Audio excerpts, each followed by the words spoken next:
remember sitting in the room with Jack, and Jack saying to all of us, "Let's go back. Let's go back to our roots. Let's do at least one more game system."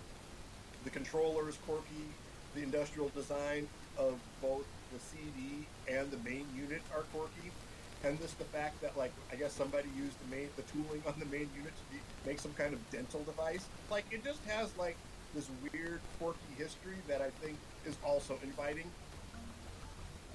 One of the most interesting things about the architecture of Jaguar was this notion of having the Motorola 68000, which basically was responsible for booting and housekeeping, and then the Tom and Jerry chips. I mean, I think at the time, 68000 was still a strong processor, but obviously it was in the Genesis and other things, so you weren't really getting that true 64-bit experience. But I think there's games out there that took advantage. There's so many features in Jaguar that for a developer like Jeff Minter that did Tempest 2000 for Jaguar was like, wow, give me this.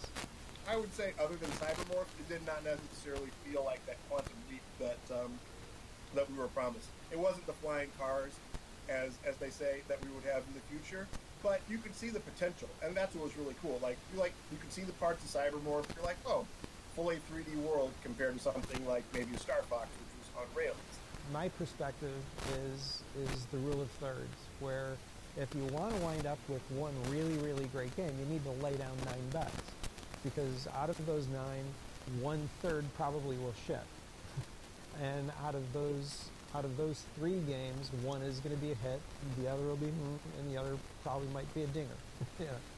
There just wasn't enough momentum behind the Jaguar at that time to be able to do that when Sega and Nintendo were basically already on their 3.5 generation of consoles, at those times. I mean, if Aliens vs. Predator came out as a launch title, maybe the history of the Atari Jaguar might have been slightly different. I think there are a lot more Jaguar fans today than there were when the system actually came out, and it's cool to see people enjoying the system some 20-odd years later.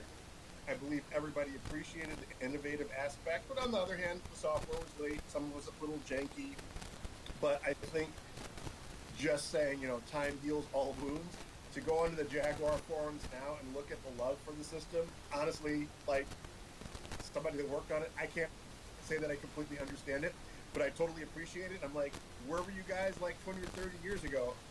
Like, you would have made my life like a heck of a lot better.